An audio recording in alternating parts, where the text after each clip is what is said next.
There's not many developers in modern times that I can say have pretty much hit a home run with almost every game they have released. Arcane Studios, the developer behind games such as the Dishonored series, the sci-fi thriller Prey, and the mind-bending Deathloop are, however, a good example of one such developer. But all good things must come to an end, and this was the case with the studio's 2023 release of Redfall, a title that is not only the studio's lowest rated release by a large margin, but a game that drew so much criticism that Xbox boss Phil Spencer made a formal apology for the state of the game's release. Welcome, my name's Azadash and welcome to my review of Did They Ever Fix Redfall? At the risk of sounding old, back in my day you would read a gaming magazine or two once a month and you would get a fairly good idea of the big releases coming up, generally complete with some type of chart detailing what's coming and when. In modern times, it's a lot harder to keep track of everything coming just because of how many new things are coming. So when I come across information on an upcoming game that looks interesting, I add the name of the game and the estimated release date into my diary. After watching the E3 announcement for Redfall, I immediately wrote the name down and followed its development closely until release. The overall premise of fighting your way through a small town blocked off from the outside world, with cultists and vampires at every turn, complete with exciting gunplay and compelling characters, sounded like something I would really enjoy. And by all accounts, the material shared by the developers in the build-up to the game's release was impressive and really helped to build my overall anticipation. I can safely say that the trailers for the game would have likely cost millions of dollars to produce. Not surprising though when you consider the studio's pedigree with past releases and its well-funded publisher, Bethesda. My excitement continued to build until just a few weeks before the game's release, when the developer took to Twitter to announce that the Xbox version of the game would only support 30 frames per second at release, with 60 frames per second being added at a later date. Now, I had no intention of playing this game on Xbox, but I've been around long enough to know that when a developer makes this type of announcement just weeks before the release of a game, it can be a sign of things to come, often bad things. Unfortunately, just weeks later, my worst fears were confirmed when the game released in a far from ideal state. After struggling through a variety of technical and presentation issues, I actually became locked out of the game due to its always online requirement and the inability for the game to connect to the local servers, which was ironic because all I actually wanted to do initially was play the game solo. Now, I'm not going to cover the exact nature of the issues or break down the game's development history, as many other creators have covered this topic in detail. However, I will say that the game released to overwhelmingly negative feedback, with it currently holding a Metacritic score of 56 and a user score of 3.6 out of 10. Sometimes when a game releases with these type of challenges, they can be improved with a patch or two, and again, without going into all of the specifics, broadly speaking, it's universally agreed that none of the first patches for Redfall dramatically improved things, or in my case, addressed one of my main issues, which was the always online requirement. Interestingly though, what actually pulled me back into exploring Redfall was coming across the final patch notes online, which among other things, listed the removal of the always online requirement. Despite my initial experience and having a backlog that seems to grow daily, I thought I owed it to myself to go back and try Redfall once again. Now, I want to be clear, for the purposes of this video, I am only covering the single-player offline experience. I don't even know if the multiplayer is still functional. I assume that it may be, but regardless, all of my thoughts here are relating to the solo experience. The actual story follows one of 4 playable characters as they find themselves trapped in the town of Redfall when it's overrun by vampires and cut off from the rest of the world through some type of dark magic. The player then needs to make new friends, uncover the mysteries behind the event that caused this, and help to rid Redfall of the vampiric threat. Unfortunately, while the story sounds interesting, its actual execution misses the mark by a long way. The story isn't terrible, but it's plagued by issues which detract from what should have been an excellent story. The first issue is how the story is told, and this is probably the most puzzling part of the entire game, given not only the developer's previous work, but what was shown in the game trailers. And I get that game trailers are not always reflective of the actual final gameplay experience, but the difference here is beyond staggering. In the trailers, you see richly animated story sequences introducing friends and enemies alike as the player explored the town. The writing, cinematography, and animation work were all excellent. In the game, you see the camera pan around what amounts to a virtually static image while narration is delivered by your chosen protagonist. On the radio, they've been saying they're gonna help. They're telling people to get to the shipyard. But people who go there never get seen again. If this was a cost-cutting measure, okay. If this was a stylistic decision, I don't think it was a very good one. Part of the problem in using these static images devoid of any life is that it never really allows any real character development. When you don't care about the characters in a game, it's really hard to care about the overall story. The other issue with the story is that it feels very haphazard in the way it's put together. It's like they storyboarded the original story and then someone came in and added 10 new narrative threads to it without consideration as to how these new threads would actually fit into the overall story. Where the storytelling is exceptionally good, though, is in the environmental storytelling. I would make a case that Arcane are the best in the business at this, and it holds true here also. Overall, the story is serviceable, but I can't underscore just how much heavy lifting the environment does to tell the story, as opposed to the characters. Before we continue, a massive thank you to those who support the channel. If you enjoy this type of content, please consider liking the video or subscribing to the channel.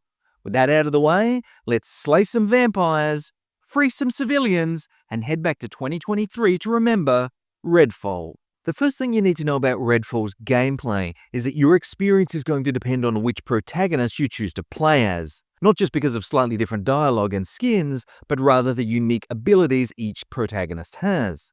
Firstly, there's Jacob, whose abilities mainly focus on stealth and long-ranged combat. He's got a pet raven who can scope out enemies from a distance, a cloak that allows him to pass undetected through enemy areas, and a high-powered sniper rifle that he can summon. Then there's Layla, who sports a bunch of telekinetic abilities, such as the ability to conjure a powerful shield, generate a type of double jump energy allowing her to jump much higher, and an ability to summon her ex-boyfriend Jason to fight alongside her for a short period. Dev is the next character you can choose from, and he's really the support class, who has access to a variety of equipment that can stun and stagger most enemies, including a teleporter to move quickly between areas on the battlefield. The last character, and the one I chose for this playthrough, is Remy, who is a bit of a mixture between the support and healer class. Remy has one quite useful addition when playing solo, which is a robot Bribon. Now, apart from having a skill which specifically takes advantage of Bribon, as you progress through the game's combat zones, Bribon will fight alongside you. Now, I say fight, and he does fight to a degree, but a lot of the time he will just draw fire until he becomes downed, something you will get used to seeing a lot of as the game progresses.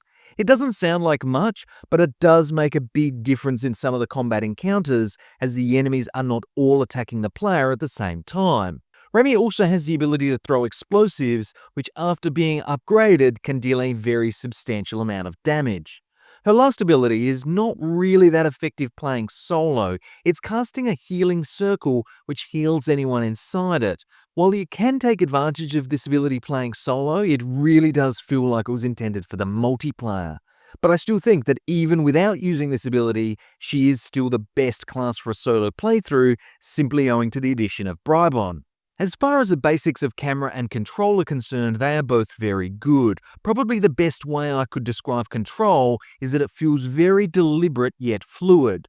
There's a lot of different things in the environment that the player can climb and scale, and 9 out of 10 times, if I thought I could climb something, I could, a sure sign of solid control coupled with good level design.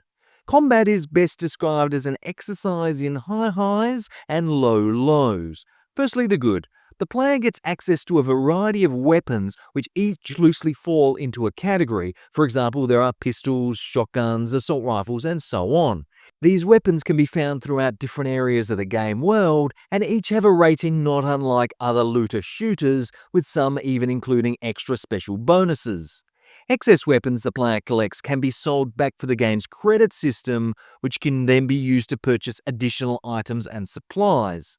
You can basically equip 3 weapons to a fast swap system, which I think offers a good balance between functionality and player choice. Gunplay is another positive. Virtually every weapon feels unique yet familiar. With some very clever weapon management, the player can actually use any class of weapon they want throughout the majority of the adventure. In other words, you can do just as much damage with a pistol or assault rifle as you can a shotgun if you adapt your playstyle to support this. Ammo on the medium difficulty isn't plentiful, but it isn't that scarce either, although there will be passages of play that might require you to switch to a different weapon class if you haven't loaded up on ammo beforehand, something which can be done at various locations throughout the game. The final positive I'll mention is that the majority of human combat encounters are all really good. You'll find the humans often guarding specific areas, holding hostages, or just moving through the game world, and they all offer a good but satisfying challenge while allowing you to experience the satisfying gunplay. As for what doesn't work well with the combat, look, it can virtually all be tied to the vampire combat, which is ironic because that was one of the largest selling points about the game. The first problem comes with their mobility and pathing. Now, these vampires can teleport around the map, which is fine. However, there are times where you will encounter many at once in a confined space, which will generally result in you either being killed or taking heavy damage just due to the fact you can't easily avoid their attacks. The next problem comes from how to finish them off. Now, you can't just finish them off with gunfire, they need to be either killed with fire or, as is often the case, be impaled with a stake which is found on the end of selected weapons. Now, this sounds like a really cool idea, but in practice its execution is just not that good. The vampires have a limited stagger time before they regain health and resume attacking. What this means is that during combat, you will often have to make a beeline to finish them off, despite other threats looming. You can't take damage while performing the stake action, but you can certainly take damage getting there and back. Add to the fact that you can only perform the action with a weapon which has a stake, meaning that you will need to switch weapons while doing this also, again potentially pulling you out of the combat flow, especially if you have exhausted that stake-equipped weapon's ammo supply. Lastly, and this is going to be subjective, even very early on in the game, there are massive spikes of difficulty involving selected vampire enemies. There was a mission maybe half hour into the game where during the course of traversing the world to reach the objective, I came across a vampire which had the ability to steal life force from a distance. And yeah, I died so many times to this particular vampire until I finally spent some time unlocking a better weapon and returned to avenge all of my past deaths. An argument could certainly be made that this is the intended design of the game, but this is literally a random vampire on a road where you need to go, and there's absolutely no forewarning for this vampire's ability, which is strange because one thing Redfall does well, or poorly depending on your perspective, is overload the player with text-based exposition. In terms of the game's unlocks and RPG-like progression system, there's a mixture of player and world unlocks. Player unlocks can be abilities which grant additional buffs in combat, such as additional healing or additional attacks Brabon can perform, and these are unlocked by a conventional level-up system. The world unlocks range from locations such as safe houses, fast travel points, and world buffs, such as the ability for released hostages to grant special items and whatnot. Overall, this system is pretty good, however, I will say that it is very focused on the game being a multiplayer experience, with maybe 50% of the total unlocks being related to buffs which would benefit a group as opposed to a solo player. But in saying that, I still found it quite satisfying, and I don't think my experience ever suffered as a result. One thing that does keep the whole experience on track is the game world. I want to be really clear here. What is here from an environment and level design perspective is absolutely top tier. You can tell that a lot of care and detail was put into bringing the town of Redfall to life, and it really helps to create an immersive experience, not to mention distract the player from some of the less polished elements of the game. Without a doubt, this is a fantasy world. There's a giant stationary wave surrounding the town. However, within the world, it has a very lived-in feel. See a police car, there's a good chance there's a shotgun in the trunk. See an ambulance, and there's a good chance there's a healing item within it. Walk into the back room of a store, and you'll see notes on the wall to the staff, and so on. Everything in the game world feels like it has been carefully created as opposed to just randomly generated. This also enriches both the game's main and side missions quite a bit, as all of the locations you are asked to visit are unique and interesting to explore, and generally contain at least one or two secret areas if you venture slightly off the beaten track, something which is virtually required to level up your player to help take on some of the game's more difficult enemies. Presentation and overall stability were a major issue when I first played the game upon initial release. Even ignoring the hard lock I suffered as a result of the game's always online mode, I was subjected to several almost game-breaking presentation issues, ranging from multi-second traversal stutters every few minutes of gameplay, sharp drops to the frame rate in combat despite my PC at the time far exceeding the recommended specifications, and a really strange issue where textures would just not load in properly sometimes, so you would end up looking at an area of the environment that had a lower resolution than your typical Nintendo 64 game. And this isn't even counting the several times the game hard crashed to desktop. Honestly, I wish I had footage to compare these releases, but at the time, even though I did capture footage, I unfortunately deleted it as I concluded there was just no way I could produce an informative video on the game given its current state and what had already been covered by many others. I am very happy to report that in this current build of the game, the vast majority of these presentation issues have been fixed. I had no crashes, no issues with the frame rate, stuttering was dramatically reduced so much that despite it occurring once or twice, I couldn't actually locate it within my own footage, and the texture streaming issue was completely fixed and didn't occur once. About the only notable bug I found was early on in the adventure when I somehow managed to get myself stuck in a log. I have no idea how this actually happened, but after about a minute or two of button mashing, I managed to free myself and continue. While I don't make a habit of providing definitive ratings, if I had to rate the presentation upon initial release, I would have given it a 2 out of 10, whereas in the current build, I would give it a 9 out of 10. Sound design is on level standing with the overall presentation and of a high standard. Despite the fact that I don't think any of the characters are particularly memorable, the voice acting is very good. You said to call you Remy? Good to have you. Glad to be here. Well, you know what I mean. I'm Anna, and this is my husband, Joe. You ran into one of those creeps, yeah? Only way to kill him is with a stake to the heart.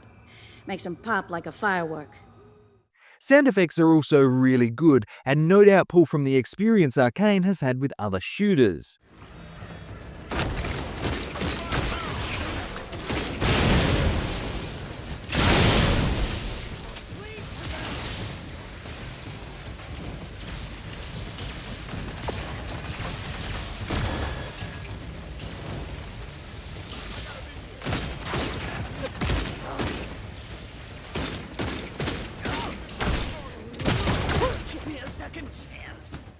Probably the only area of the sound design which I don't think is as good as it could have been is the music. I mean, it's fine, it's music, it doesn't sound offensive, but at the same time, there were a lot of times where the beats just didn't really align to the gameplay or storytelling.